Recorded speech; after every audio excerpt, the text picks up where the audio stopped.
JPA. Enchanté, bonjour. Écoutez, ravi de vous accueillir. C'est un choix qui nous honore, bien sûr, pour cette signature, puisque JPA, maintenant, depuis octobre 2014, vit sur on va dire, des jours sereins. Et ça, je crois que c'est le plus important. Le site a traversé, vous le savez bien, des moments difficiles. Mais aujourd'hui, ils sont derrière nous et on est reparti sur une autre histoire et qui s'inscrit dans le long terme. Donc voilà un petit peu la situation. Eric mène la barque, on va dire, d'une main de maître et l'ensemble des équipes l'accompagnent. Ça permet d'oublier le passé. Et donc on était par rapport à la problématique de l'emploi et de l'anticipation.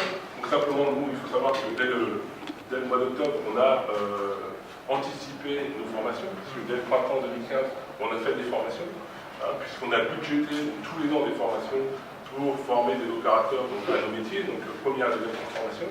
Mais malgré cela, malgré des actions avec le Pôle emploi, on a beaucoup de mal à capter donc, du monde. Pourtant, on fait des réunions d'information collective dans cette salle-là, on est assez acteurs, et franchement, voilà, c'est une vraie problématique. Alors, bien qu'on, sur certains métiers qui sont tendus, vous parliez tout à l'heure de la maintenance, de technique, on a des jeunes en alternance, donc tout niveau, c'est pas uniquement première terminale, c'est BTS, licence pro, même niveau ingénieur, donc ça permet aussi de raisonner vraiment sur le long terme. Ce niveau ingénieur, c'est 5 ans qui automatiquement la formation a lieu sur site.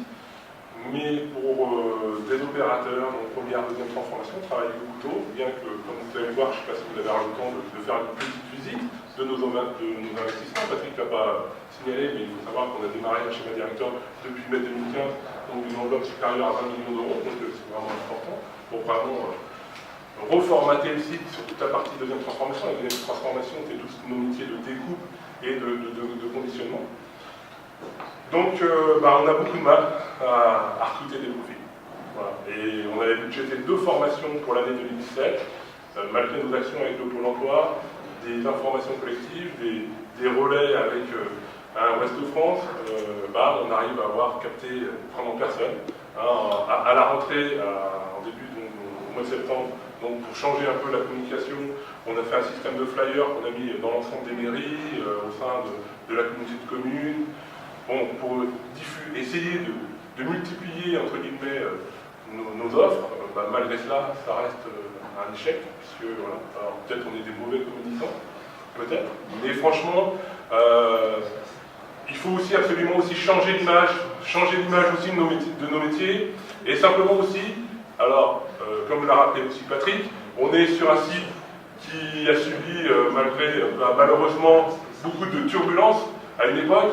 Et je vais vous raconter une anecdote qui est véridique, qui date du premier trimestre 2017, où j'ai invité le Pôle emploi, et le conseiller en charge du Pôle emploi m'a marqué « Diane ». Voilà. Et ça faisait déjà 2 ans, plus de 2 ans et demi, qu'on s'appelle JPA. Et voilà. Donc on a tout un effort de communication important par rapport à nos métiers, mais aussi, on a la double peine, entre guillemets, c'est que le site a une histoire. Et il faut, entre guillemets, gommer cette histoire et passer à une autre étape.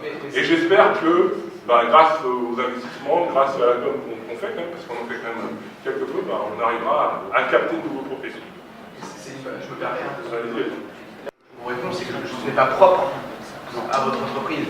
Et je pense qu'en réalité, toute l'industrie bretonne et pratique 30% de son industrie bretonne, à savoir l'agroalimentaire, souffre aujourd'hui encore des effets de la crise que nous avons pu connaître il y a quelques années. C'est une image qui touche l'ensemble de l'industrie et l'industrie bretonne. Et que la responsabilité, au-delà des actions de communication que vous pouvez engager, qui sont nécessaires, elle revient aux élus que nous sommes, au-delà des formations que nous ouvrons, c'est d'incarner ce discours positif autour de cette industrie, et l'industrie agroalimentaire qui aujourd'hui va bien, va beaucoup mieux, et dans lesquelles qui avait des perspectives plus que florissantes. Et donc c'est ce discours positif que nous entendons, qu'on entend porter, qu'on a l'occasion, à chaque fois que l'occasion nous est permis de le faire, de porter, qui nous permettra, je l'espère en tous les cas, de venir répondre à des besoins. Le problème, il n'est pas tant, vous le disiez, des besoins d'ouverture de formation, en tous les cas sur votre situation en l'état, c'est réussir à créer la confiance entre le salarié ou le futur salarié et la filière, puisque c'est pas propre à votre entreprise, c'est propre à la filière. Je crois que c'est une bataille de moyen terme. Alors il faut qu'on arrive à trouver toutes les solutions pour essayer des actions collectives, pour essayer à l'échelle d'un territoire d'essayer de trouver les profils, d'essayer de dynamiser les profils. Mais il y a vraiment ce discours et ce travail de moyen terme qui est indispensable, de jamais lâcher une miette sur le fait que l'industrie en Bretagne et l'industrie agroalimentaire en Bretagne, elle va beaucoup mieux et elle a de belles perspectives d'avenir.